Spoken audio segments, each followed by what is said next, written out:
So the first concept we want to break down is the breath, okay? Why is breathing important? It makes the leading and following feel so much clearer and so much easier to follow and lead at the same time, okay? We'll show you a couple of examples of how your breath can lead to more clear movement. Let's go into a basic dip, okay? So we go 1, 2, 3, and 4. We're gonna inhale.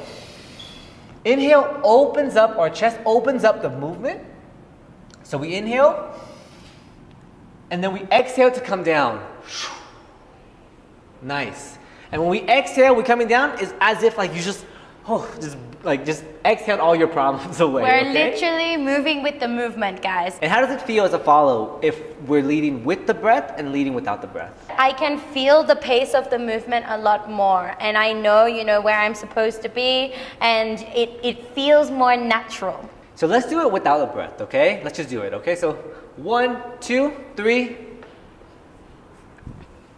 doesn't feel very good, eh? Breathing creates a rhythm to the movement. It helps, yeah, it gives clearer signals. So once we separate here, we breathe, and she opens. Look how much she's opening her chest, and she probably wasn't thinking about doing that, Open, and exhale.